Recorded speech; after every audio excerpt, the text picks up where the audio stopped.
Blue, Pogo Hammer John. John. The 0-0. I combined the cards in the lathe thingy and made this. It is so sweet, man. Look at me go. I I have a bad fondness for John because he's so entertaining despite doing so little. Yeah. He's technically one of the most important characters in Homestuck, but he really doesn't feel like it. He's technically the initial protagonist. Oh yeah, and he really doesn't feel like it. It's him though. He's kind of a loser. Yeah. And that's the way we like to see it. Yep. So at the beginning of your opponent's attack phase, you may put the top card of your deck into your waiting room. If that character is a music character, there's that music keyword There it again. is. You may put this card to an open position at the center stage. And then auto, when this card is placed on the stage from your hand, you may pay 1 and put the top card of your deck into your clock. If you do, choose one net character in your waiting room and return it to your hand. So he can deal himself a damage. Yeah. Ricky effects where you're This is your this is like one of the premier level 0 options to like pay 1, hurt yourself so you don't get locked at level 0 or at any level, but mostly level 0. However, because this is from graveyard and not from deck, it severely limits what you can grab in the early game. Because you're playing this early, so you're not going to have many targets. However, it also being a mill runner is very... It allows it to be a good first turn play and a good second turn play. Yeah. Gives you something to do on either turn. Yeah. It hypothetically sets itself up. He runs around the stage. He goes boing, boing, boing, boing, boing. Yes. Yeah, John eats a lot of shit early on in Homestuck. Yeah. There's a lot of circumstances of him bouncing himself into damage for no reason because he's an idiot. You know, it comes with the territory of his role, technically. Oh yeah. For sure. Alright, this is me now. I get Jade. Yes. You get your Jade. I get the girl with the dog penis. Hell yeah. That's not canon.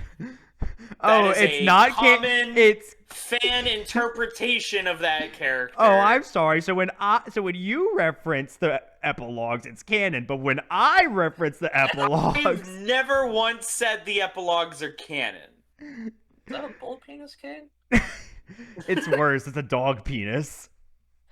Oh, that's worse. Anyway, so there is a for context. There is a very popular... So there are fan adventures for Homestuck. And one of those fan adventures is the epilogues to Homestuck, where Hussey wrote non-canon continuations on... He posted them originally to Archive of Our Own. Oh my god. Because they're supposed to be bad fanfics. And they're the worst. I read Homestuck fanfics possible, and I said, and Knapsack told me this shit sucks, and I said it can't be that bad. I read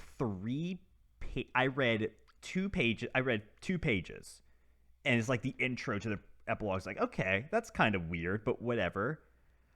I read like 5 of Dave's sentences, and I quit. Yeah, when I say so, there's the idea of character assassination, right? Of depicting your fictional character so poorly that it is just absolutely ruining everything about who they could be. The Homestuck epilogues are a character massacre. It is every named character in the entire story gets completely ruined. And then there's a second one which takes place in a completely different epilogue where they all get ruined differently but just as bad. So you don't even... There's no escape. It keeps you happening. You have the choice between taking the red pill and the blue pill, and both of these pills are cyanide. One is blueberry flavored. And so now, this wraps back in... To give you... I won't explain what happens in the epilogues. I will, however, explain that there is a much more popular fan adventure about how bad the epilogues are, titled, Jade Harley has a dog penis and that's terrible. and it's that is all the about context. and it is about the fandom of Homestuck saying this shit sucks, going to Andrew Hussey and killing him with hammers. Yeah, it is the story of how the readers of Homestuck got up and said that was the worst thing I've ever read. Why did you do that? And Hussey has this stupid, and this is real. Hussey has this real explanation of like, no, you see, the fact that it's that bad is in spite of the fact that it's not canon. If it was canon, you would be more upset. Which everyone is like, no, I still had to read that. Me with the final season of Data Life. Mm-hmm. I still had to see that. So Jade, this is Weeb. Yeah, if you have 2 or more than net, she's a 2K, so she's a 5/5. And then on attack, if you have enter the medium in your climax area and you have 2 or more other characters, top check 3, grab any card, and send the rest to your graveyard. Pretty good. I'm giving this an S for flavor because this is one of my favorite flashes in all of Homestuck, and it gets a card. So you know what this means, right? I love Jade Enter. We can grab Sweet Bro and Hella Jeff. Yep. It's true. You're allowed to do that. Yeah, you get 3 copies of this level, turn 1, and then you build 15 stock over the course of the rest of the game that you have. And you play 3 Sweet Bro and Hella Jeff. And then, look, if one of you doesn't die by the end of 6 triggers of that, your opponent is missing several characters. Yeah. They are missing 6 characters. Eat your heart. Overlord, Bone Daddy Ainz, can only remove 5 characters. Kaiju number 8? Fuck you. Kaiju number 8 can only remove 5 characters. Homestuck, we can remove 6. It goes to 11. I love the idea of just continuously pushing characters down the stairs. Specifically if their name starts with a T and rhymes with Bavros. Oh, I still don't. I hate that character so much. And it's amazing because there's another character who's even worse. Because kind of impressive. They don't get punished. Tavros gets punished. The other one just does not. Speaking of all right, pink, Puffin. Oh, the blue finisher. One of the blue finishers. This is Ectobiology John. This is one of the things that I've found out about, and I was like, what the fuck even is a Homestuck? If all of your characters are net, this card gets plus 2k.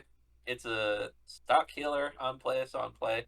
Ditch a card to put the top card of your clock into your stock. One of those card attacks, if you reunite with your loving wife and daughters in your CX area, and you have 2 or more other net characters, you can pay 1.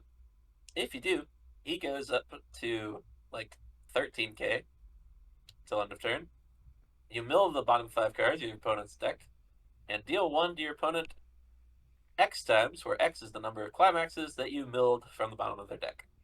I feel like I've seen this exact card somewhere. I may be wrong. I do think it's okay. So what are your thoughts on Is that Con Climax? Air? Is that Climax Icon pants? Yeah. Yes. Well, so not really, but we all call it pants. We call it pants. Because it's like a gate, supposedly, to something. Yeah, As the official door. name is Gate. But like the two of like the starting climaxes were a door and a gate. Some people call door Gate. The official name for door is Comeback because it salvages something.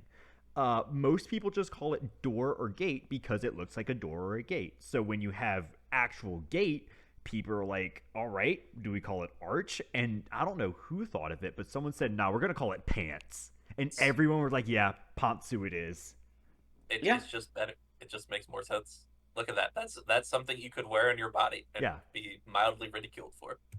It's true. So, Con Air, starring Nicolas Cage and John Cusack, is one of the most important things to have ever happened to Homestuck. Con Air's existence as John's favorite Nicolas Cage movie Not his favorite is the Nicolas Cage movie. It's his favorite movie. it it is his favorite movie. That is true.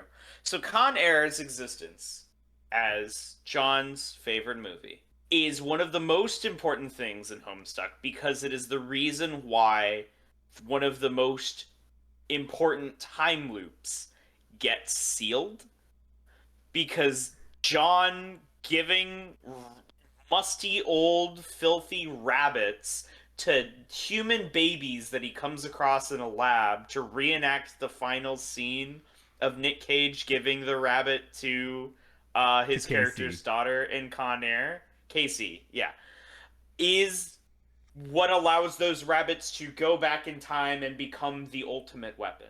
Oh, this is what gets knitted into the ultimate weapon. Yeah. And Yes. you can see it's already had Also, some development on it. Originally, so this was the rabbit straight from the from movie Con that Air. Dave gave John for his birthday. Like the prop Yeah. from the movie itself with the certificate of authenticity.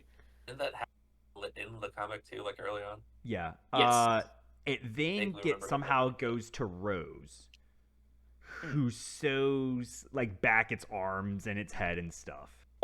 John gives the old. So John gets the original rabbit from Con Air, and it gets old and tattered over the course of John dragging it around the story. So he gives that one to baby Rose, who grows up with it and stitches it with the purple stitching. Who he also gets over the course of the story because that old stitched up rabbit was Rose's birthday present to John. So John then takes that present and gives it to baby Jade, who then uses her weird science stuff and some other things to turn it into a cyborg that contains all of the ultimate weapons of Spurb. Why'd she do that? Because she needed to. Because she saw in the future that she would. Jade saw in the future that she would? Yeah. Yeah, Why did so she- Rose what? sees the future through seer magic. Jade sees the future whenever she goes to sleep because she's allowed to look up into her dream self's sky, which shows her images of the future for her to operate on. Yeah. Yep.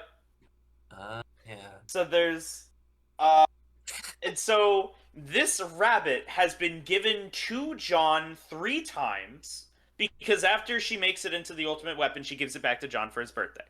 John's birthday present for his 13th birthday is the same rabbit each time.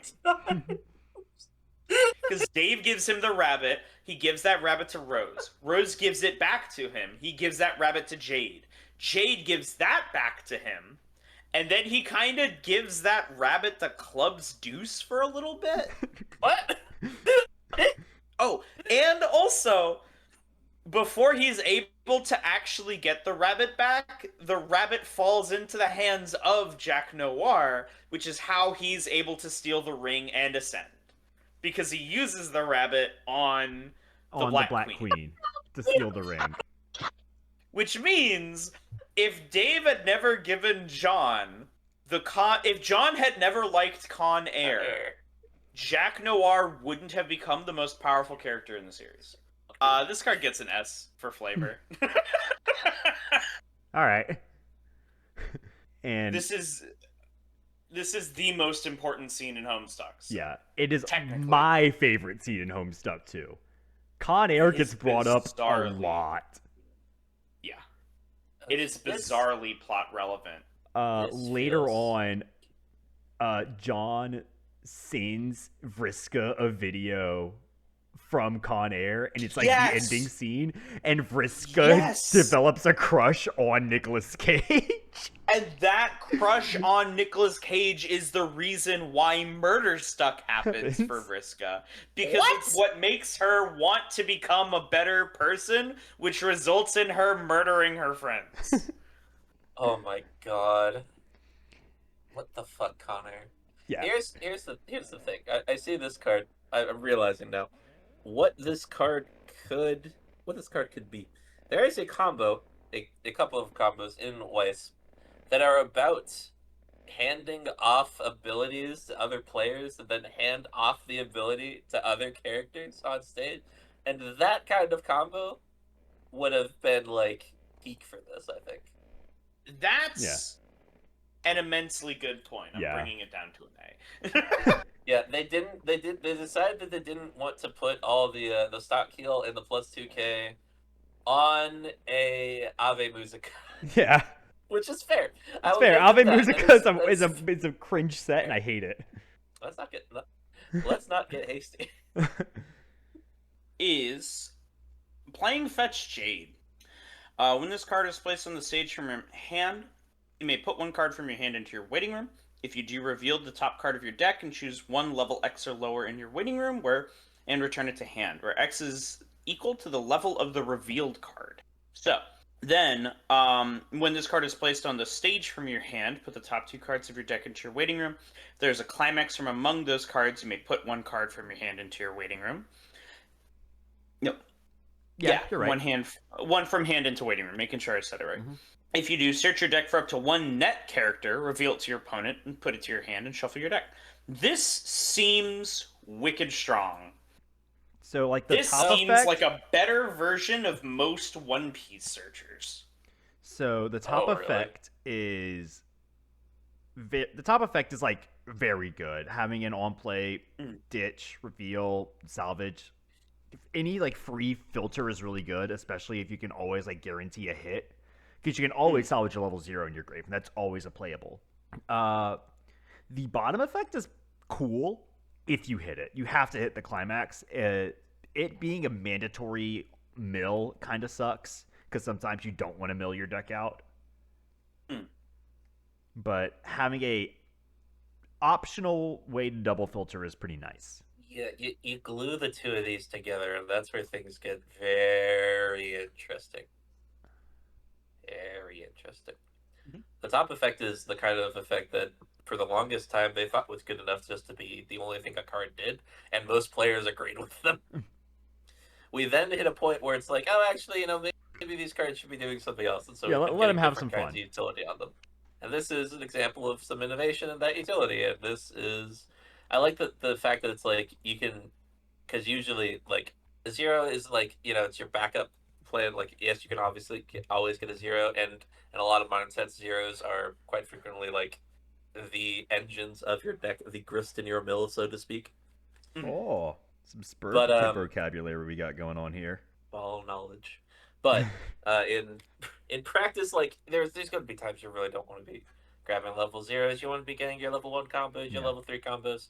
This also lets you like avoid having the turn like first swing of the game trigger a climax problem, my beloved. Well, no, what you're gonna do is you're gonna mill 2, not hit a climax, then swing, and it's gonna be a climax. You're gonna reveal the top card for the Rico part. Oh yeah, you're right.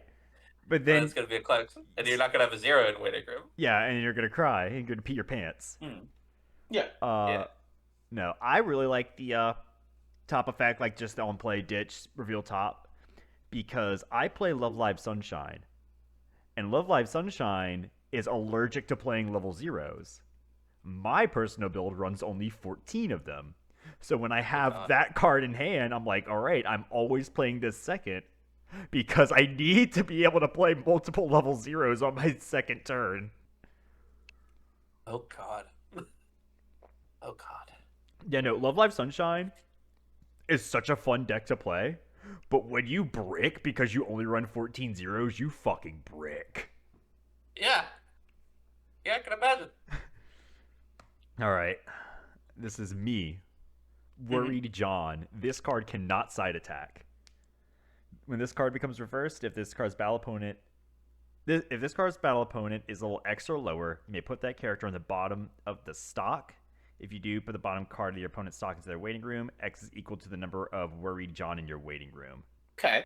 So it can kill high-level cards. If there are 3 copies of it engraved. Yeah. If he's worried enough. Mm-hmm. Yeah. You can see Carcat screaming at him through his text glasses. Oh, yeah. You're the one who fucks everything up! Yep, that's Jade. Oh god. I have a strong fondness for Jade. I did not start that way. Jade was actually my least favorite character when I first got to her because I'm like, oh, she's a character who just knows how the plot is going to go. Cool.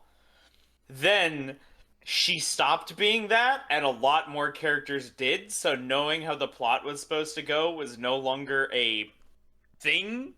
Like, characters could just know where the plot was going to go and be wrong anyway. And I'm like, alright, cool. Because sometimes somebody else gets to write the comic for a little bit. Oh yeah. And that is, out of all, for how much I hate Act 6, the times where someone else starts writing the comic is the best part of Act 6. Yeah. Just straight up. It felt so good that it convinced me that the bad parts of part 6 were on purpose to make that part better. Oh god. And I can never be sure it wasn't. The Homestuck as a story is so irony poisoned. I genuinely can't tell if it's supposed to be bad or not when it's bad. I'm gonna give this a B because this is like it's a John Carcat conversation on a card, and I love those. The John and Carcat's rapport is actually one of my favorite parts of the story, just because Carcat, because he has to go backwards because he fucked up so bad at the beginning from his perspective, means that as Carcat gets progressively meaner and meaner to John, John gets progressively more and more used to him being nice. So it's like John just starts to like Carcat the less Carcat knows about John. So yeah, my favorite thing is like the first time Carcat interacts with John is at the end of John's story, essentially. Oh, yeah, it's like very, very end of the timeline. And note, we've seen a couple of the past conversations with John and Carcat. So we've seen those before. Not all of them, but we've seen quite a few of them. But this is the first one from Carcat's perspective. So he's like, bow down before your new overlord. I created you. We are your gods. You will kneel before me and whatever. John's words are just, hi, Carcat. Yeah, imagine you consider yourself to be a deity and you create a new species and you go to torment it, and the first thing it does is say, hey, government name. Hey, buddy. How you doing? How you been? I've been waiting for you. Finally! We've met! What the fuck are you doing? And he gets so mad, he decides to go back in time to troll him. Like, he starts trolling him backwards, which causes him to, again, get mad in the future. Eventually resulting in one of John's first conversations with Carcat being Carcat going, hey, John, buddy, can you help me out with something? To which John says, no, I don't like you. And he's like, why couldn't you have started this way? It would have been so much easier if you were like this from the beginning. And John is like, I am like this from the beginning? This is some sideways summary of the plot of Cats novels. It's so great. This is stupid. This is stupid. Whee! Let him go! So, Puffin, I believe this is yours. Oh.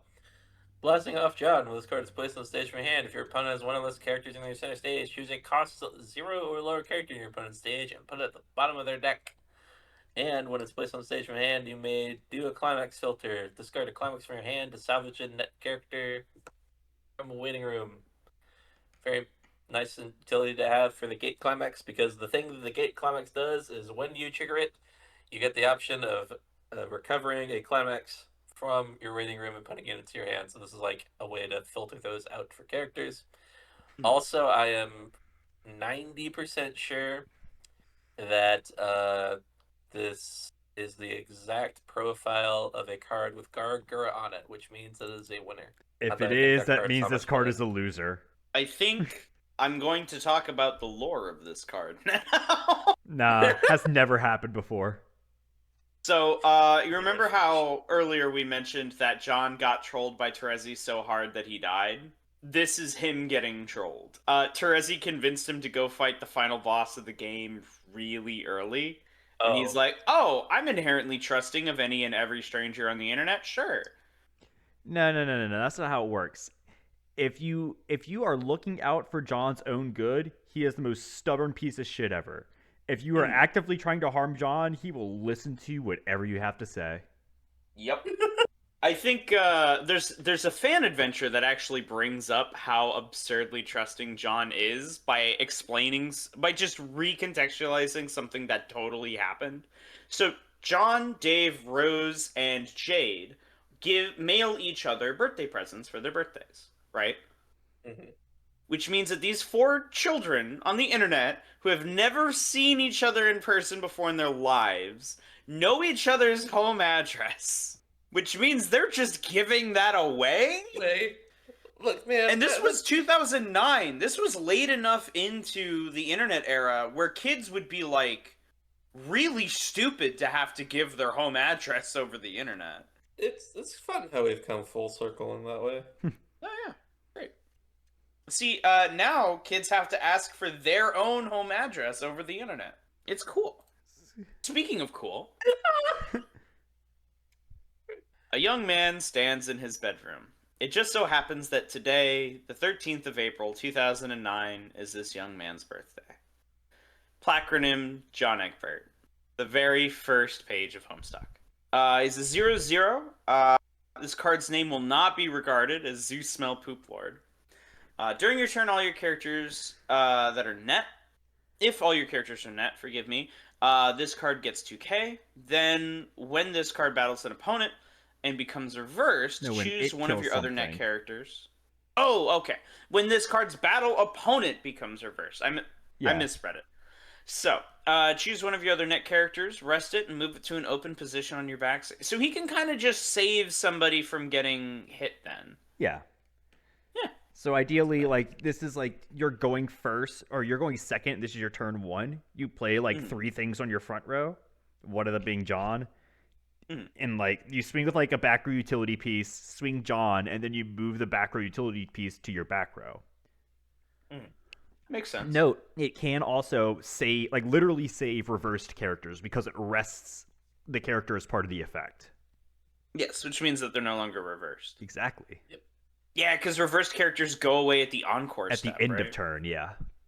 Yeah, that's so weird.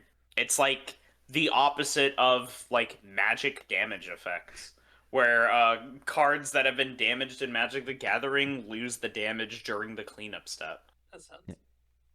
God, it's it's an alright card. it's a 4K clean cut. It's 4K clean cut. Like Yep. it all depends on how mobile level zeros are in the current meta. They are currently not very mobile, so that means this card is good. And the power line is like here's the thing. These clean cuts have like tiers in terms of like what rarity they'll print a clean cut at and what power line it gets. So this is one of those cards that is I don't know why they did it. I don't know. The 4K is higher than usual by a long shot. So congrats. Your clean cut is overset. Well, no, because I know. I'm trying to remember. There's a Quince one. There's a Quince one. There's a Yotsuba one. That's like an uncommon that gets up to 4K. It's on play reveal top. If it's Yotsuba, it gets plus 2K. Right, the reveal on top ones. So I mean, like, it's possible. Yeah, it's just John. It's his birthday. What drugs were they on? Oh, this I'll give it an first. That's why. My bad. I have discovered why, and the answer is quintuplets is a war crime. Oh, yeah, absolutely. Makes sense. So this is so. Oh, I was just gonna say I'm gonna give this an A for flavor because it's not the first card in the set. If it was the first card, it would get an S. All right. Jenga Modus. Jenga Modus. Oh my god. During your turn, this card gets 5,000 power, so it's a 7k on turn. On attack, if you have another net character, you can pay 1. If you do, look at top card of your opponent's deck, put it on top of their deck or into their waiting room, and perform the following action. Reveal the top card of your deck. If that card's a net character, put it into your stock. What? What? What do you mean, what the fuck? I don't. You pay one. You get to look at your opponent's deck, and you're like, damn, is that a climax on top? Let's put that on the bottom. Yeah, and then you reveal the top card of your deck. It's like, oh, is that a character art? I'm going to refund what I just paid. I understand what the card text says. But what the fuck? You get to play Jenga. That's... Yeah. Yeah, you did. Yeah. I'm giving this an S. Yeah. Like, it's cute. Yeah. You get to play Jenga. I love the Jenga modus so much. So Actually, no, this goes harder than that, actually. the various different, like, inventory systems in Homestuck each have their own inconveniences. John struggles with how Stack Overflow and how to call things from a stack works. So because of that, he's constantly shoving things that he wants underneath other things, and then he has to just dump his entire inventory out over and over again to try to get to it. Dave and his hash map function means that he has to rename the items in his inventory in order to not overlap with other items because of how they're hashed. So he has to come up with progressively dumber and lamer names for all of his stuff. Rose has trees, which she thinks are really elegant, but she has a really bad way of sorting the trees, so they end up, like, off balance, and she's constantly removing the root over and over from her inventory, so everything falls out. It sets up this really great joke of building up that all of the inventory systems are data structure themed. And then you get to Jade, and she has 12 inventory systems, and they're all Hasbro board game themed. So she starts out playing Memory for a while, and when she gets bored of that, she's like, I'm gonna switch to Jenga. And then when that sucks because she has to play Jenga whenever she needs to pull something out of her inventory, she tries it for exactly 2 pages, and she's like, okay, we're not doing that. That's stupid. And then she switches to Pictionary. And then Andrew Hussey just stops using fetch moduses, and it sucks. Yep. The last, I mean, he stops using them for a while in Act 4. Then in Act 5 comes back, and you get to see a couple of the fetch moduses for the trolls. Like, you get to see Kanaya's, Carcats is really funny, because he encrypts the cards from his fetch modus. Unfortunately, he doesn't know how to get back into them, so they're just stuck on the ground, and he can't carry them with him. So he actually just makes items unavailable to everybody. Fucking troll. Oops. And then after we get the troll introduction with their fetch moduses, Modai? Yeah, Modai. It depends on if it's Greek or Latin in origin. I think we go for a while in Act 5 without any fetch modus, nothing. And then we get the wallet, which is great. And then we go another while without it. And then in Act 6, we get one more set of introductions and one more set of moduses. And then they never get brought up again. Yeah, Homestuck was really good when you watch characters fuck around with their modus really badly for like 5 pages. Oh, yeah. When characters were embarrassing themselves for misunderstanding the fundamental game mechanics they operated under, that was when Homestuck was at its best. And then eventually characters are like, well, I'm just not going to use that then. Yeah, I'll just pick it up with my hands. Yeah. Oh, yeah. That's one of my favorite parts of Part 5, of Act 5, but it eventually results in just bad stuff for the future, is Karkat eventually just decides to stop using his modus. Honestly, fair. Here's the spooky thing about this. I think the fact that this card is just a 7k attacker that does a thing is fine. Like, spookily fine. Alright. Wild. Is this Puffin? Next one. Okay. Silly Disguise, John Egbert. The sole book in this set. During your turn, if you have 2 or more of their net characters, this card gets 2k. When this card attacks, if strafe! In your climax area, look it up to 4 cards from the top of your deck. Choose a net character from among them. Ability you're going to put in your hand and put the remaining cards into your waiting room. It's whatever. It's fine. Baby's first climax Yeah. combo. Nah, Baby's first climax combo is on reverse salvage. What do you mean? You must be one of them Weiss Zoomers that gets deck speed on their combo. Yeah, I came in on HoloLive, dude. I came in with HoloLive set 1. I am a Zoomer. I've been playing this game way too long. Because I started Nisekoi Extra Booster. Like a little bit after that came out, I got into the game. Alright, let's get you into bed. Hold on. Let me go get Putting me in the bed. You're putting me in the cage?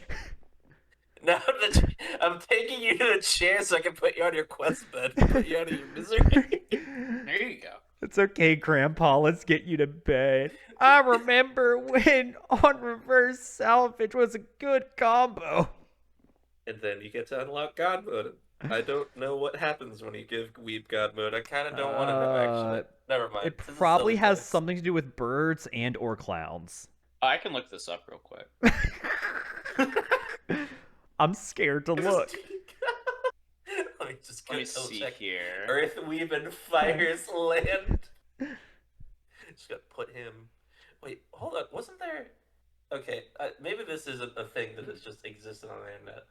But okay, you know how obviously we had back in the day those things where it's like, oh, you input your username for a thing, and then it generates some random bullshit answers to like random questions. Like yeah.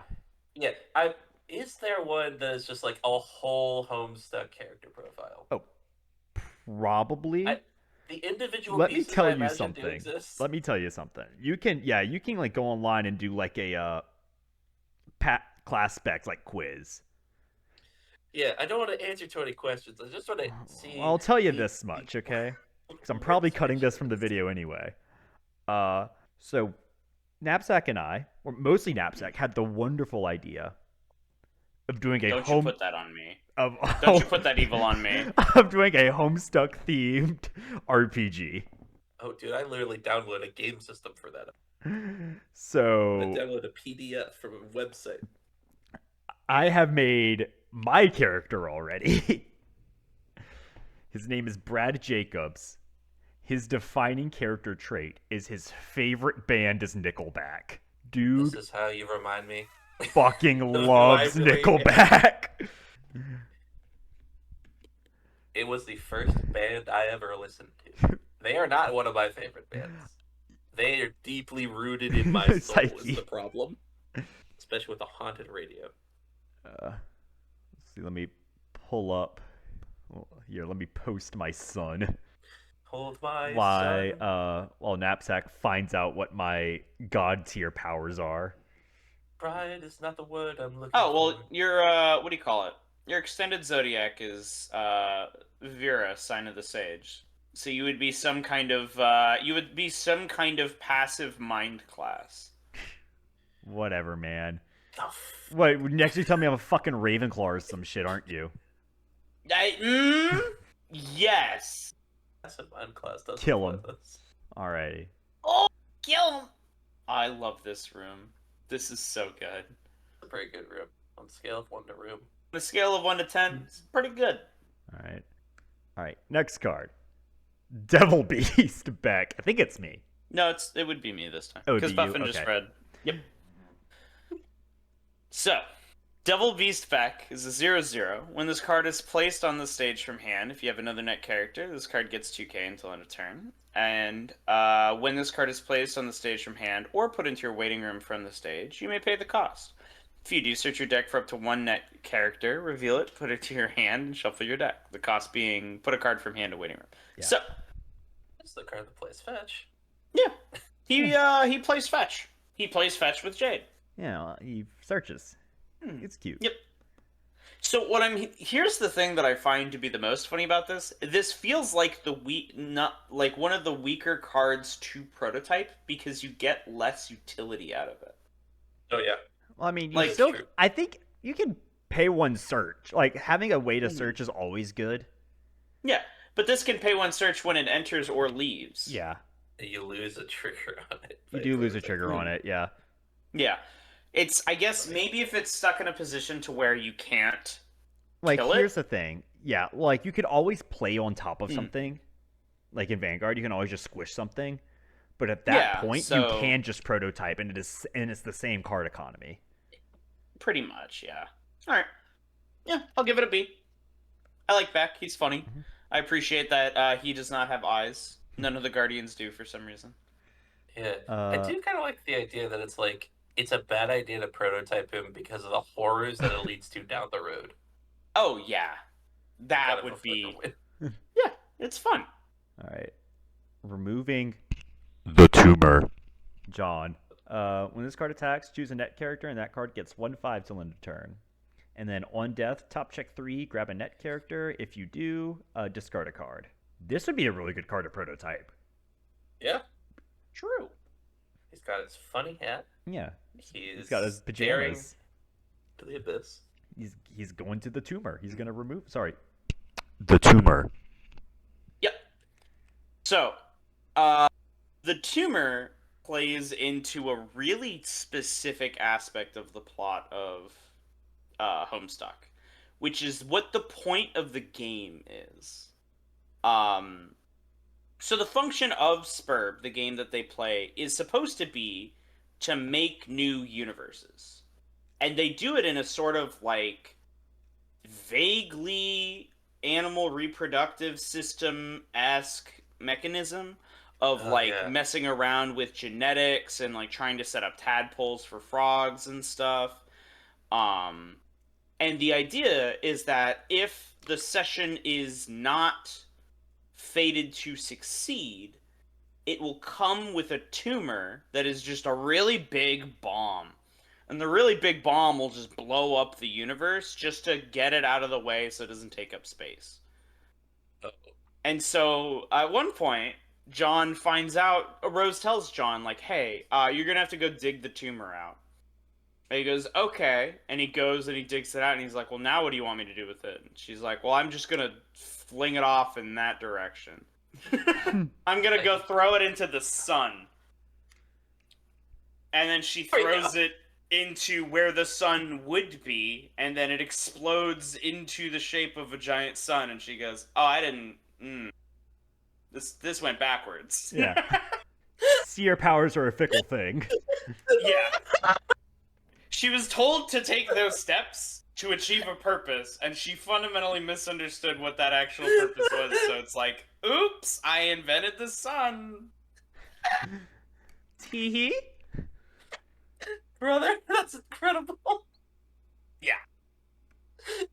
Good bit. Yeah. Like that.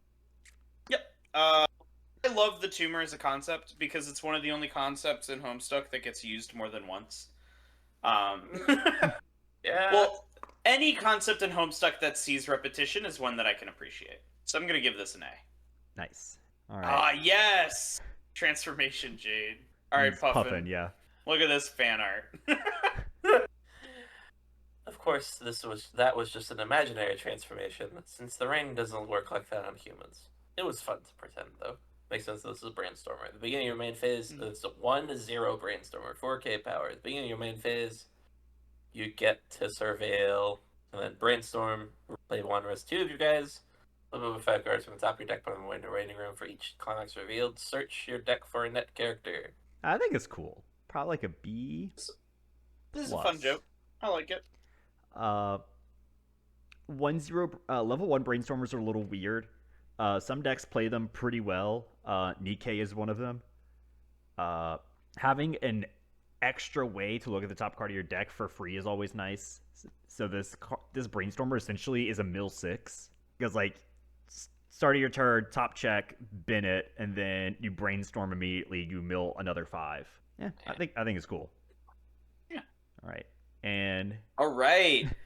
Ultimate Weapon, Liv Tyler, who is the name of the actress of the Steven wife. Tyler's daughter. Yeah.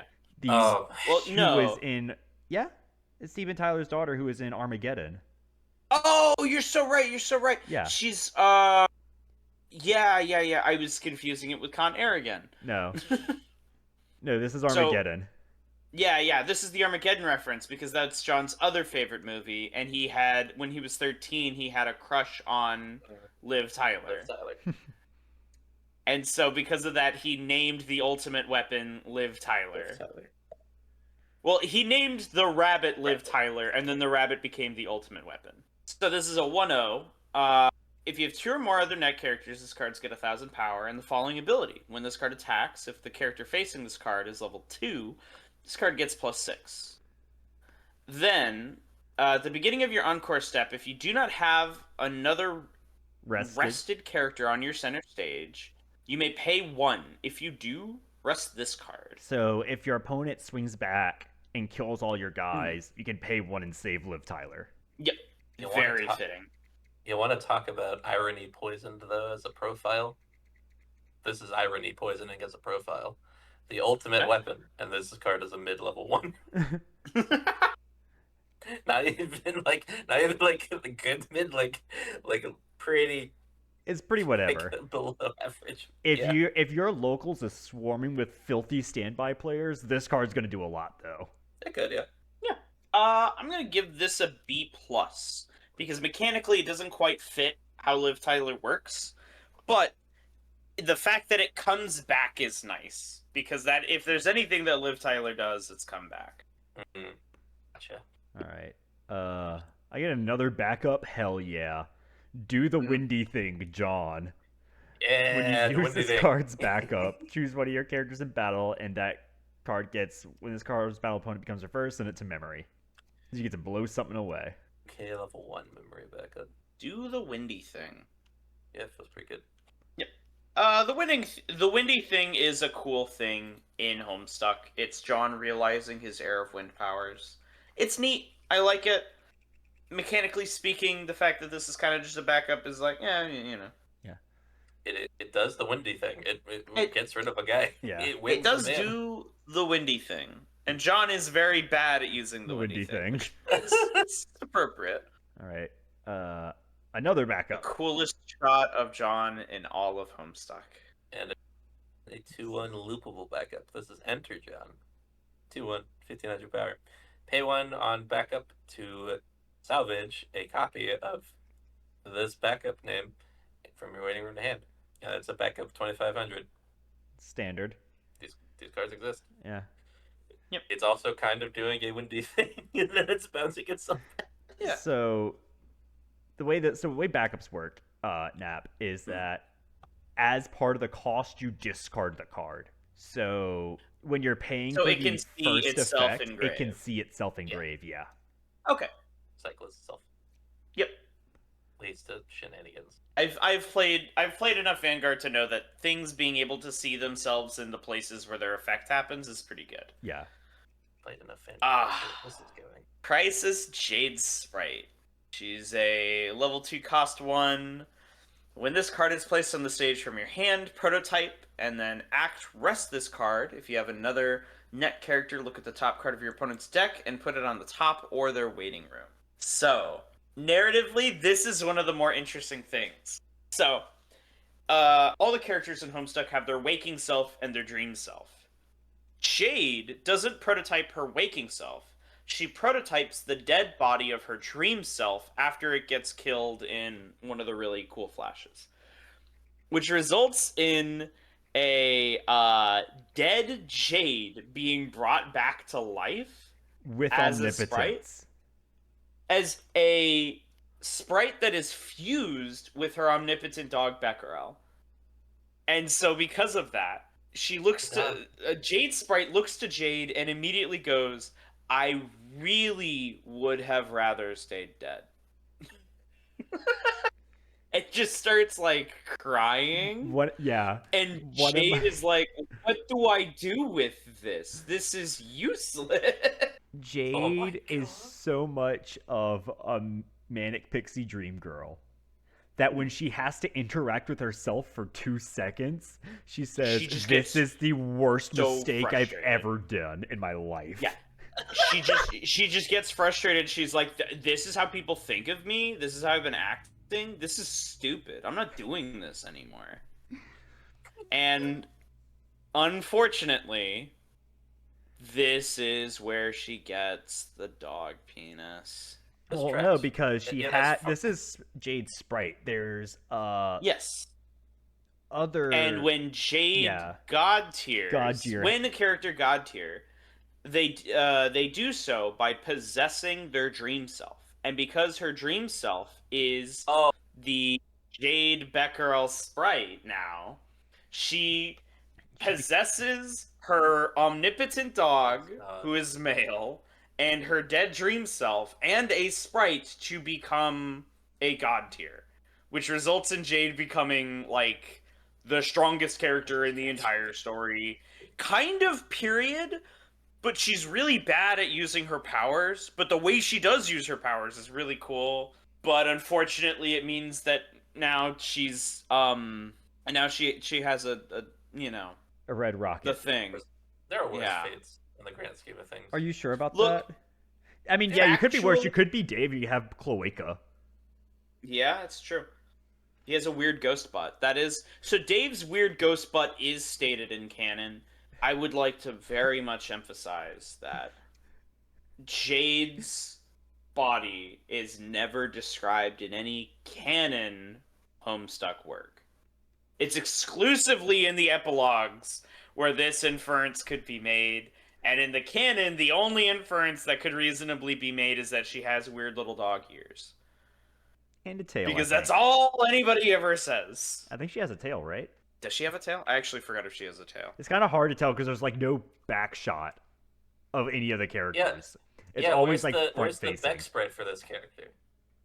She does not have a tail, actually. Oh, funny. It's just the ears. Or the tail is being hidden by her witch clothes. Yeah. I'm looking at, you can't see it right now, but I'm looking at a picture of her sprite. So I know she has the fluffy dog ears. Yes, she does have the fluffy Being dog a ears. very And kawaii then- anime girl. Yeah. Well, she always kind of wanted the weird dog ears because one of the things that Jade introduces very early as soon as she shows up is the idea that, like, yeah, it would be kind of cool to be an animal. And then she goes on to specify, like, no, I don't want to wear a fursuit because that's weird. But like, I want to be an animal. yeah, Like, I want it to be a magical effect and not I want to dress up as one. Because dressing up as one would be kind of weird. She wants to be a weird creature. yeah. Yes. Yeah. Minus she the thinks they're wear, neat. she just wants to be a creature. She doesn't ever want to be a human. She wants to do the thing and then never go back. Yeah, kinda. Well, it's more like she doesn't really have an incentive to go back. She's like, why would I? Yeah. Let's. Next up. You're not gonna rate it? Oh, I don't really want to. Alrighty then. Sounds good. We can go to the I'm next gonna- one. I'm gonna give this an S because this is mechanically exactly what Jade Sprite does. Is this me? This would be you. Oh Okay. shit! Wait, this card is actually. God tier John. ETB, bounce something and look at the top 3 cards of your deck, put them back on top in any order. And then on attack, pay 2, ditch 2. Look at the top 3 cards of your opponent's deck, choose up to 3 cards from among them, put them into the waiting room, and then shuffle the rest back into the deck. That's a funky looking too. I think it's pay 1, ditch 2 characters. Yeah, so pay 1, ditch 2. I heard pay 2. I might have misspoke. Whatever. This is a pretty good card. This is a pretty windy thing. It's a pretty Look at good it. card until I play it, and I pay 1, ditch 2 for nothing. My opponent reveals 3 clean cards from the top of their deck. I shuffle it, and they cancel on 1. Yeah, that's true. But hey, it's Wind Trigger on play. Yeah, and rear range, so you can maximize your Grimdark burns. It's true. John probably plays pretty good support for Rose. I'd imagine that there's probably the play here, the line here is probably that you combine a lot of John with Rose, and then Dave, you kind of want to keep as much of him in. Dave needs to be full of himself. I don't know what you use Jade for. I haven't seen enough Jade to really get a feel for what her lines are supposed to be. She's had like a lot of like weird like support pieces, like just like generic support profiles, and like just Yeah, like like just grabbing any character. But it's like, why Yeah. wouldn't you just run the character you'd rather grab? Yeah, Well, I mean she has a really good level 1 combo. So you run her as like True. if you're playing blue, you run her as like your advantage engine because she can grab anything. True. Also True. put you on 8 pants instead of like the John special, which Yeah, is so like like pants, book which pants, is yeah, which is a little funky. a little funky. Boy, Boy. boy. I said boy. So I said Puffin. boy. Yeah. Harlequin's great. On play prototype, but also on play, you can you may mill 3. Yeah. Ooh, it's optional. Ooh, Optional mill. Ooh, this card does Optional. basically nothing except prototype things. Oh, that's pretty good. You can. So what you can do with this?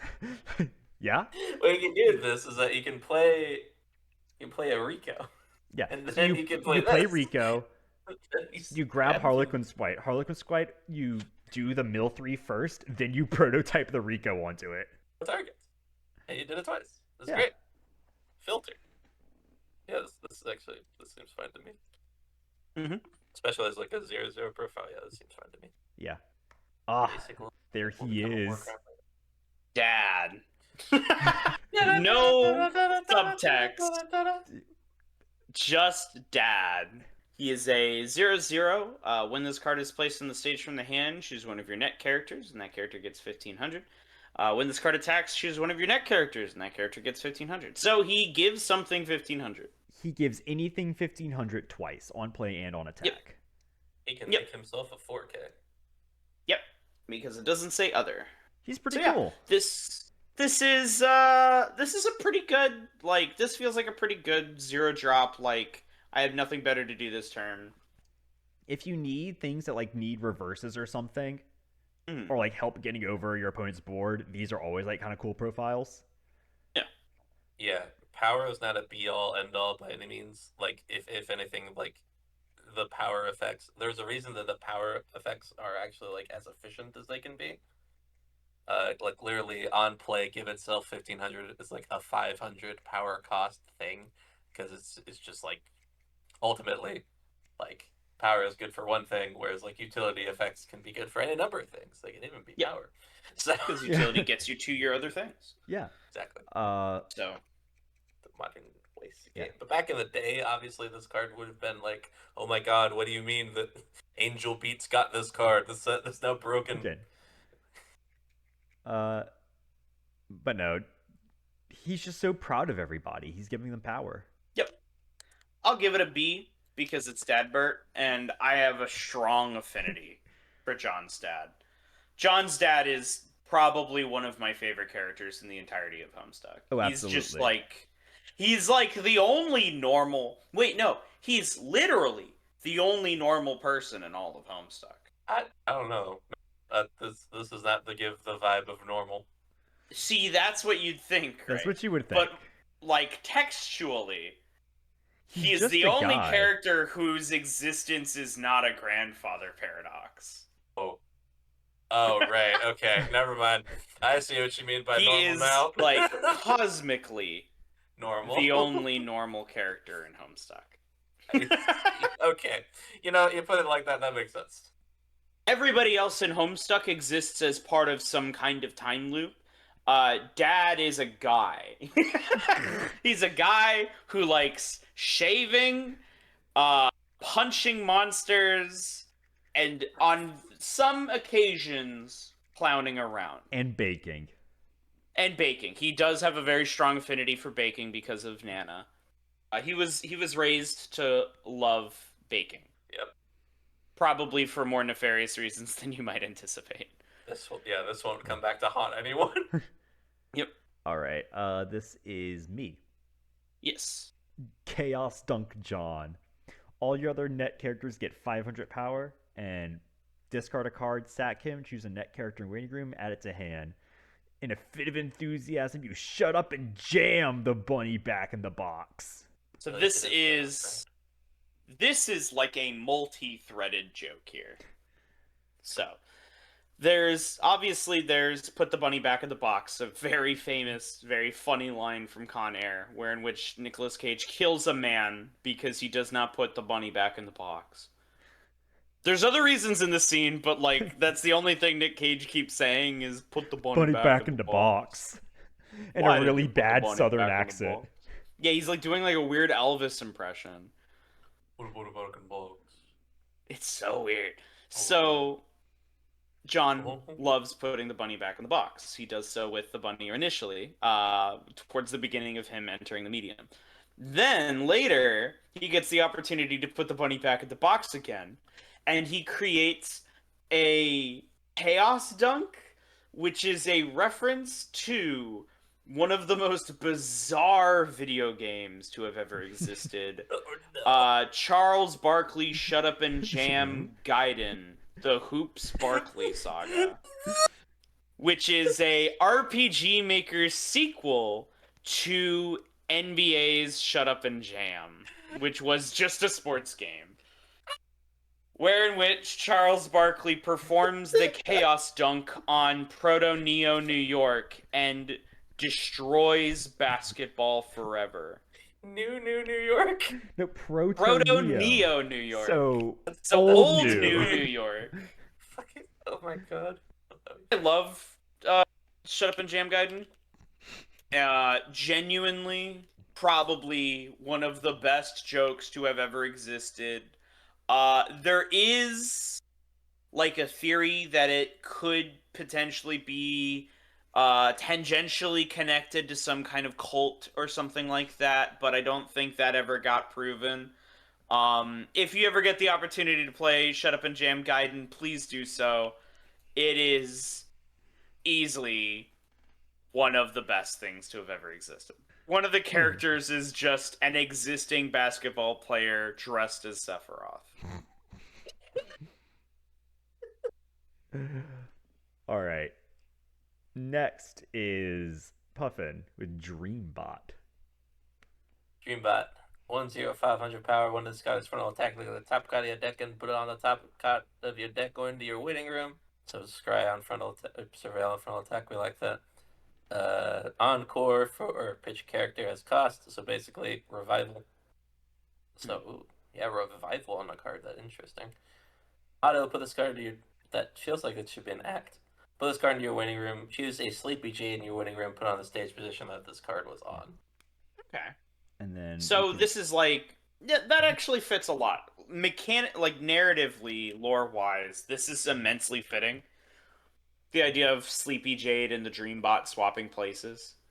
Jade has a robot that she pilots around in the waking space whenever she's acting as her dream self, so that way her dream self actions can have a sort of like physical, tangible like backup. Like if she touches a wall in her dream, the dream bot will touch a wall in the waking world, so that way the senses line up and she doesn't feel like she's dreaming.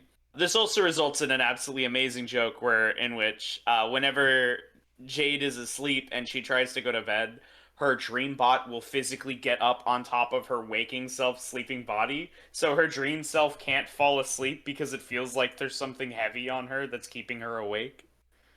My favorite joke that came from this is the slap. Yeah, the slap. Oh, Dave yeah. somehow realizes what's going on with Jade. And his first thing he does is, "Yo, are you in your like bed right now? What side of the bed are you on?" She's like, "I'm on the right." Cool. And he's like, "Can you stick your hand out and kind of like swat the air to the left of you?" And she convinces her to pilot her dream bot to slap her waking self awake so that he can talk to her waking self instead. Brother. How does That's how does Dave figure this out? I have no idea. He's Love just is a powerful that drug. good at it. Yeah, like He's just that down bad. addiction is a powerful thing. Watch a countdown. Is it? Yeah. No. And now we'll actually look at Jade herself. Yeah. All tuckered out So- in Eepy. Sleepy Jade is a 1/0. When this card becomes reversed, if this card's battle opponent is level 1 or lower, you may reverse that character. Then change. Put this card into your waiting room at the beginning of your encore step. If this card is in your center stage, you may pay the cost. If you do, choose a dream bot in your waiting room. Put it on the stage in the position this was on. So, yeah, she's able to kind of just keep swapping between her dream bot and her sleepy self to recur her ability to crash into stuff. Yeah. Yeah, it probably eats She made deck slots for it to be deck slotted, but it is a fun little loop. It is. It's a fun little thing you can do. Lore-wise, this is like a perfect way of showing these mechanics. Oh, you can talk about Grandpa. Yep. Yes, I am going out with this gun. No, I will not go get a bigger one. No, I will not take yours. I can't even lift it. Oh, that is so preposterous. Do you even hear what you're saying? It'll be fine. It's a perfectly deadly gun, and it shoots a lot of incredibly deadly bullets. Oh, will you just stop it? I'm going now. Goodbye. This card can't side attack, and you can. This card cannot attack. Oh, sorry. This card cannot attack. Apologies. And then pay 1, send the standing card on the bottom of your deck, search for an abscond Jade, and put it on the stage. Also, it's a 1/0 with Soul Trigger. That may matter. Yeah, this card's kind of, legitimately depends on how good the thing is. Yeah. It's actually my pop. The fact that it can attack is a really good indication of the fact that Jade's grandpa has been dead the entire time. Throughout the story, she like kind of hypes up this confrontation with her grandpa, where she's like, "I really don't want to deal with him. He's such a pain." And then she gets into the living room, and you see her grandpa's taxidermied corpse sitting in front of the fireplace, and she's just like having an argument with herself in front of it. It's family tradition. Why is he taxidermied? It's Why family is that tradition. a family tradition?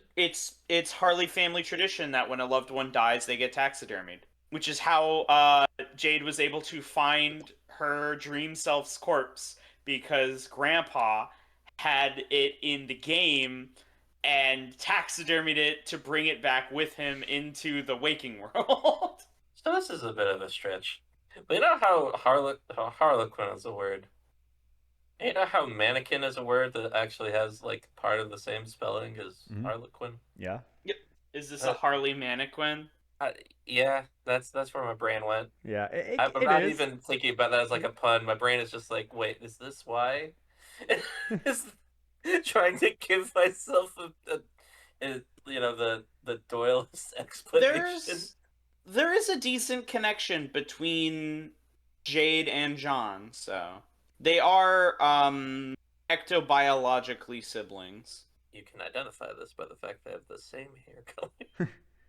That is true. True. You could also another big identifier is they both keep their dead loved ones in taxidermied. Yes. Well, John keeps his in an urn. Because John keeps the ashes of his Nana, and Jade keeps her grandpa taxidermied. Yeah, Colonel Sassacre, the Colonel was the one that was taxidermied. Yeah. Oh, yes, because they are also related by adoption. Yeah. Because Jade's grandpa and John's grandma were adopted siblings whose DNA was used to produce Jade and John. Which means that John's grandma is actually his mother, and Jade's grandma is actually his father. Grandpa, but yeah. Yes, yeah. Forgive me. You are forgiven. He was so much easier to deal with when he was alive. It's such a good bit. All right, Puffin, it's you. Last one. Abscond Jade. I've lost track. Scott 2/1 6K. During your turn, this card gets 1K for each of your net characters. When your other net character attacks, she gets 1500 power till end of turn. And when her level 2 or higher battle opponent, she may put the top card of your deck into stock. I am not gonna lie, this actually does in fact slap. Yeah, this is a pretty cool card. In combination with being able to, you get to just spot it off of a guy, and technically you get to early play it. Yeah. That's sick. Yeah. It's actually there's a deck core in there. So much easier to deal with when he was alive. Yep. All right. Oh. All right.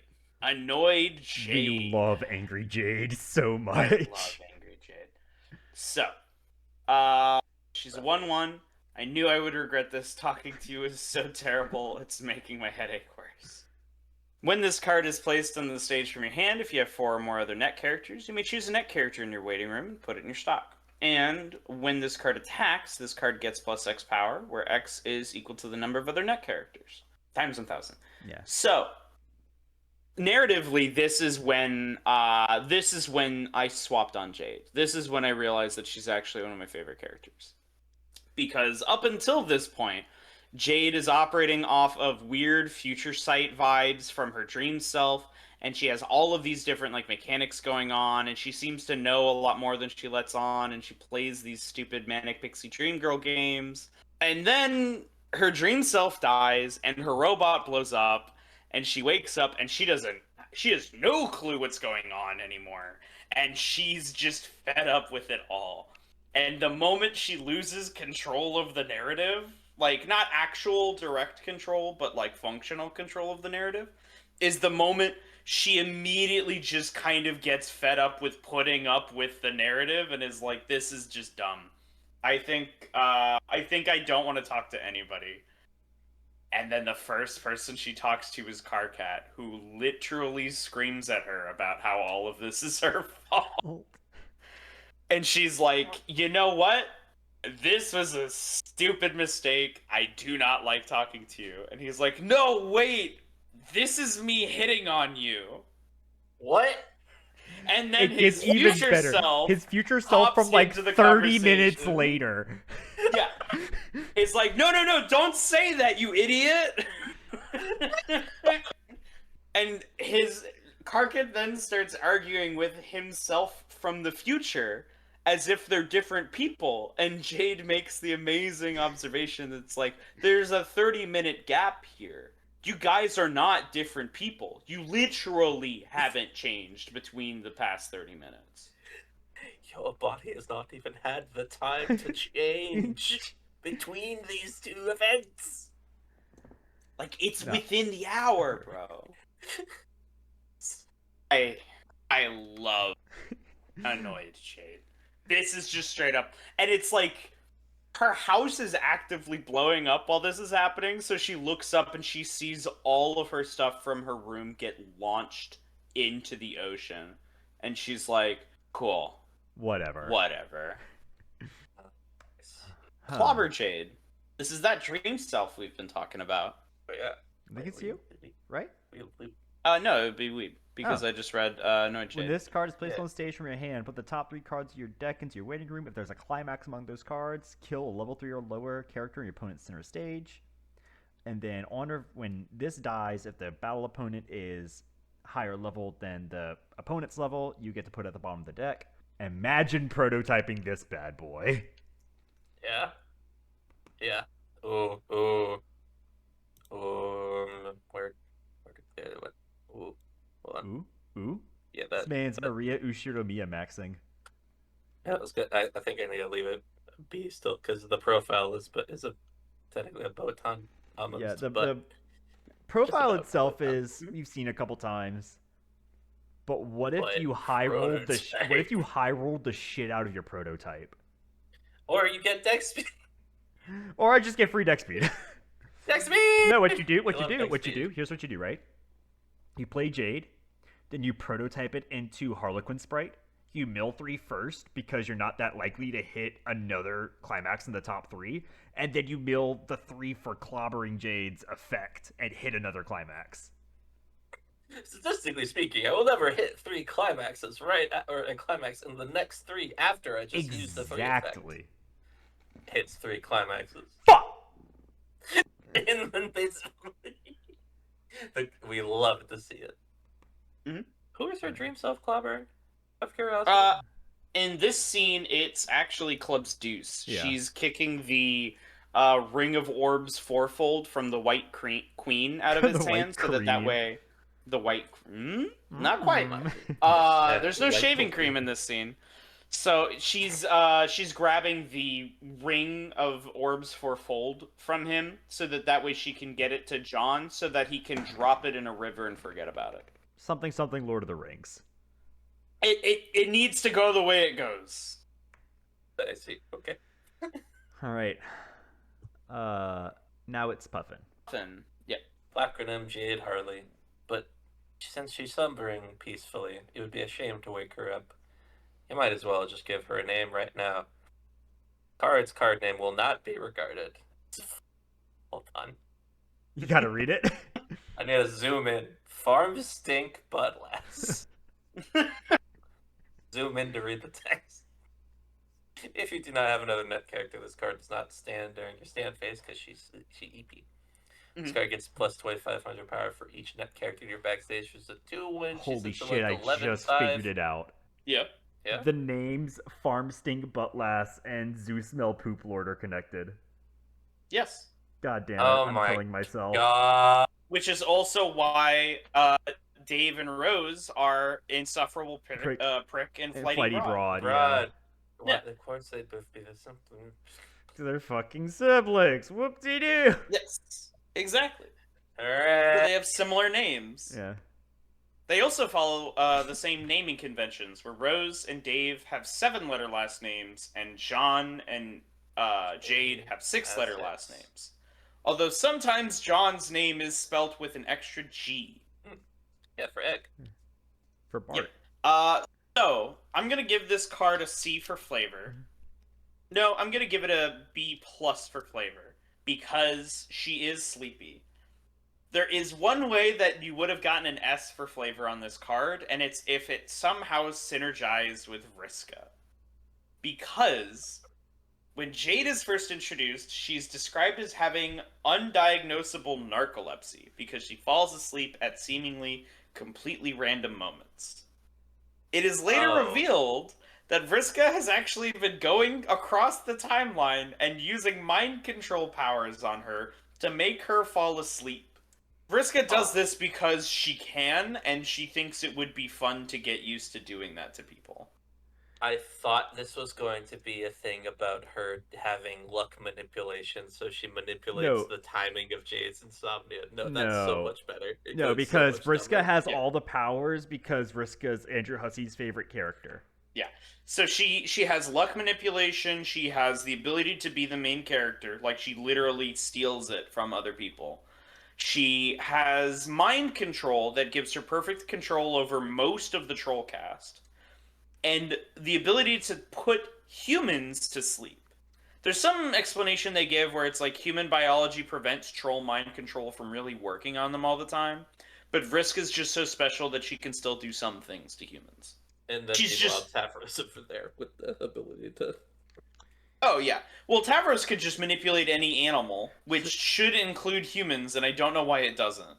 So, one of the things that does happen is Vriska mind controls Tavros to mind control an animal to get Terezi to blind herself. Yes, the double Mobius reach around. Yeah, or forgive me, the double psychic reach around. Yeah, the double psychic reach around. The double psychic reach around is when she chains psychic manipulation powers to eventually blind Terezi. Because she controls Tavros, who controls a dragon, who controls Terezi. Yep. If you couldn't tell by now, I am not a fan of Vriska. That's not true, BJ. That's not true, Weeb. I think Andrew Hussey is cringe, and I think Tavros was the self-insert so he could imagine Vriska bullying him. Potentially true. There is also just an Andrew Hussey self-insert who gets bullied by Vriska as well. Yeah. But canonically, so nice he did it twice. Canonically, Vriska is the correct answer. Yeah. She is the correct answer to the question. Nah, I think the question of is funny. Yeah, the question of what is the meaning of life in Homestuck? The answer is Vriska. All right, now let's get to a real character. Vibes. Guardian Nana Sprite. I think this one's me. So, this one is me. Oh, it's you. Okay. Yeah, you get your goat. I get my goat. Why is this card common? So, she's a 3/2. Continuous, if all your characters are net, this card gets 2k. Auto, when this card is placed on the stage, you can prototype. And auto, put a net character from your hand into your waiting room. When this card is placed on stage, you can do that. If you do, return the top card of your clock into your hand. That is immensely appropriate for how Nanaquin works. So, Nanaquin Sprite is big up on healing people through cookie magic. So the fact that she's literally able to heal on enter and then prototype something is exactly in line with her relative power level at this point. She is kind of absurd. There's even a scene at one point at like the very end of the story where Nanquin Sprite shows up and bakes cookies for everybody in a giant like multi-front all-out conflict between like every character in the entire story. And she just goes around and she makes everybody cookies because, oh, you know, you've all been so good. I have a strong affinity for Nana Sprite. Yeah, Nana Sprite's really good. Yep. And these powers would never come to anyone's issue ever. I mean, yep. Yeah. You know, the one thing Jack Noir never does is heal anybody. Despite the fact that he totally could. I wonder why that is. An answerable question, right? Who could ever know why he wouldn't do that? My God, look at that. All right, Weeb, you have the honor of ending this charade. Go to mspaintadventures.com. It begins to dawn on you that everything you just did may have been a colossal waste of time. All players. That's a 10 cost? It does say 10 cost. This is the other thing you could be using that stock for instead of just 2 warned you about the stairs. All players leave the current game as is and use their current decks to play an additional sub-game of Weiss Schwarz, ignoring any deck building restrictions. Once the game is finished, both players shuffle their decks and return them to the previous game, and the loser of the sub-game puts the top 5 cards of their deck into their clock.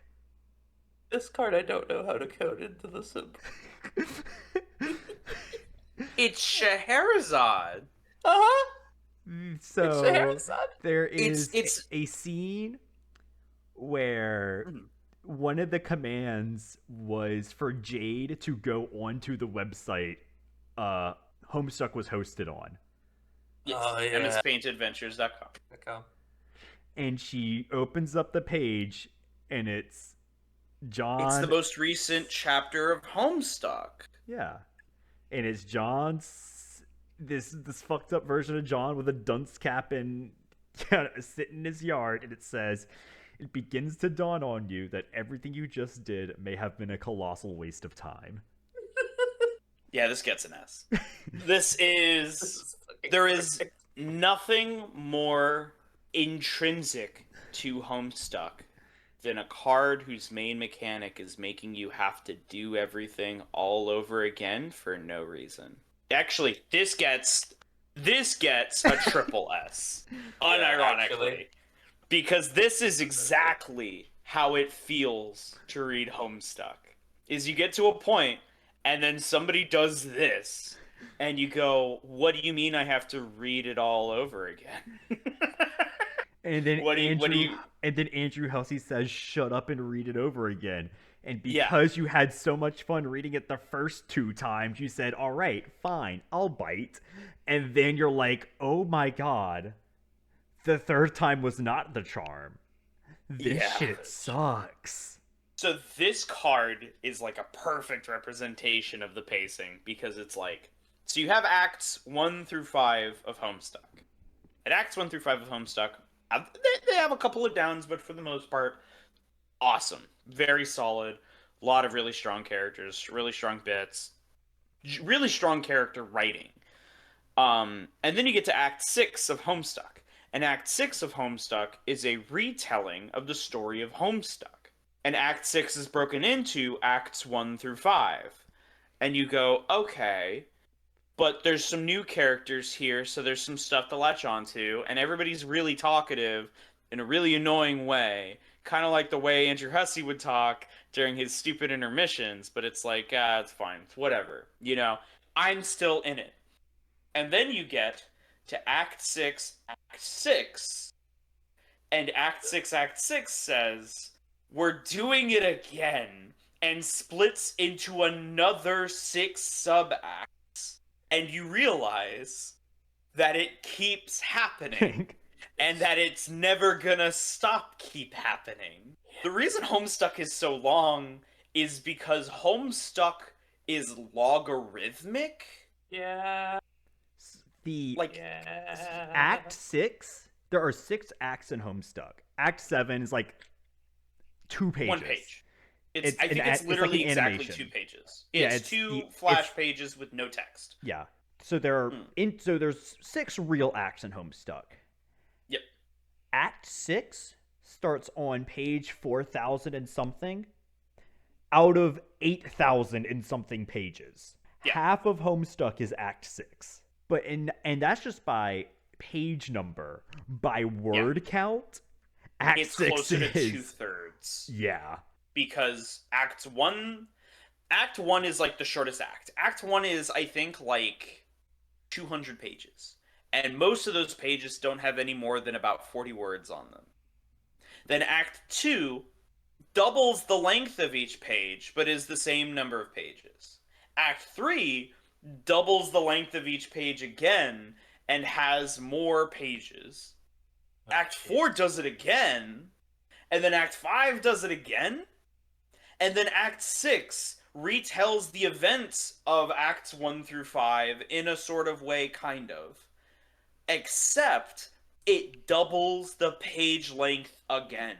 So you end up with, like, I think the total word count of Homestuck is It's over a twice million. that. Yeah, it's twice the entirety of the Harry Potter series. What? Yeah, Every Andrew book in the Hussey is the series. most unemployed person to ever fucking live. Yes, that is the other thing. Because you have to keep in mind that he was updating these pages daily. Sometimes multiple pages a day. Yeah, True. he would drop like to at least 7 to 8 pages a day. How did man? The most unemployed man in history. Yeah. I spent a year in a state where I could have accomplished that. Maybe like I had a year Yeah. where I was in fact in the running for that title. But yeah, no, God, yeah, that's just too much. There's too much work. There's too much shit going on. Yeah. And to have still have like a somewhat cohesive story in the process, like no, bro, I'd be burned out before Act 1 finished. Well, I wouldn't say the story was that cohesive. Yeah. Okay, that's fair. There's a lot of scenes that are foreshadowing events in the future, and then you get to those events in the future, and you're like, I'm not entirely sure I get what's going on here. Like I was warned ahead of time, and it wasn't a good enough warning because I'm looking at this stuff and I'm like, what's going on? But when I tell you that the frustration you feel when you're reading Act 6, going, man, everybody just won't shut up about nothing, is not lost. That feeling's a good feeling. Because then you get to one of the best characters in Homestuck, who looks at Homestuck as a story and goes, man, these characters won't stop talking about nothing. Yeah. I could write my own Homestuck. In fact, I think I will. And this is the tragic thing: is not ever having finished Homestuck. As a middle schooler and high schooler, I kind of did that. Yeah. So one of my favorite characters, his entire thing is he has a sister who loves Homestuck. Oh yeah, she draws fan art of it. Writes fan fiction. She wants to she ship writes all fan the fiction of characters. herself in the story of Homestuck as a character in Homestuck. Yeah, she has a troll Sona and everything. Yeah. And he looks at this and says, "This shit sucks." Yeah, he hates it. He's like, I don't like my hates sister. She Homestuck. annoys me. I don't like anything my sister likes. All of this is stupid, and I wish it would just go away. So at one And point, that he becomes guy- so powerful, he Yeah. says, "I now have the power to take control of the narrative. I killed Andrew Hussey in the story. So now I'm the person who is going to write Homestuck." So he's so he retcons everything, starts from scratch, and is just it's so good. It's a masterpiece. Because Homestuck Act 6 is so bad. The worse Act 6 is, the better Act 6 is. Yeah. Right. Yeah, I think I had heard about that from just being around on the internet. Like, actually, wait, no, this kind of slapped. Is In like, fact, it is so good. During the middle of him rewriting Homestuck, there's a scene where John is out on his front lawn. He's wearing a little dunce wizard hat. He's looking all dopey. And the caption is, "It begins to dawn on you that everything you just did may have been a colossal waste of time." So this panel is from like page, what, 300? It's super early in Homestuck. Yeah. This panel is from about page. I want to say it's pretty early. I want to say it's about page 600 because it's close to the beginning of Jade's introduction. Yeah. One second, let me. Yeah, I can actually pull it up. Yeah, real quick. so can I. See who can guess it first. Mm-hmm. If now my Homestuck application is just shitting itself right now. I will not be looking it up. Page 832. A little bit later than I thought. And is then brought up again, page fucking like 7,800 and something. Oh yeah, it's. Let me see if I can race to this one too. Yep, Act 6, Act 1. Oh, forgot that you can't do it that way. You have to go backwards. You can't go forwards. Yeah, there's one of the pages. One of the pages that this character writes is a trap. Page 6,261. Yeah, so it's amazing. Yeah, one of the pages that this character writes is a trap. That once you are on the page, you are not allowed to go forward or backward from the page. You have to close the tab and open a different page to go forward from there. Or else you are trapped in a 4.5-minute long music video made entirely out of stock sound effects on a Casio keyboard with no sense of rhythm. Because not only does this character hate Homestuck and decides he wants to make his own, he has negative artistic talent. Yes. Yeah. And it makes it so much says, better. Yeah, the guy who says I could do my own Homestuck makes genuinely incomprehensible garbage. Yeah, that's relatable. It's somehow better than Act 6. Yeah, because it's bad on purpose. Because Act 6 is bad. Oh, it's so good. And with that, the end. You made it this far in these videos. You fucking know what it is. It's fucking April Fools. It's every year I do this shit. And if you could tell by the numerous typos and very bad copying pasting I did, fucking Puffin, we looked through this set multiple times. I feel like, and there's still stuff we missed. I feel like some of these were ones that were found and then just, like, the images just didn't get corrected. Because I feel like some of these, one of the two of us did see, for sure. One of them did, yeah. Some of these things where I'm just like, damn, I'm just stupid. Why is Sleepy Jade a reverse bomb and not a bottom deck bomb? I copy-pasted this wrong. Oh, but then you look at the budgeting and you're like, wait a minute. Yeah. Yeah, this the beauty of this was that this was foreshadowed by exactly one question in the custom set discussion thread, which was talking about the Dave finisher, because no, that the earliest time because I like to keep my set secret. You know this. The earliest time the farthest back, it was, I think it was when I asked the question. I know they printed the copy effect, like you copy auto effects on a recent card. Which one was that? And it was Idolmaster. And it was on a climax combo. So I was like, shit. Like both of, because it's on a level 1 and level 3. I'm like, shit, they're both on climax combos. So I was just like, fuck it, 2K demerit. Gotcha. Okay, that tracks. Okay, yeah. So that was the earliest hit. This is the thing. The talking about the Dave finisher was the point where I was like, wait a minute, is Weeb doing? Maybe Weeb is doing what I think he's doing? Was it what you thought I was doing? It kind of. Kind of. I feel like there's a part of me that was like, wait a minute, this feels like, but I don't think I ever would have. I knew. I think what I had figured out was that this was that for sure was the April Fool's bit. This and some other the one for the placement simultaneously, like this is a direct attack. If the guy wasn't there, that was like, oh man, he's talking about April Fool's cards. He's got to be. But then this finisher is like, wait a minute, what is he talking about that needs this effect? And it was brought up that's like that's time. who he needs it. Yeah, it was like time effects. Like what could he be ripping on that's time themed? Oh, Homestuck. Oh, Doctor Who, obviously.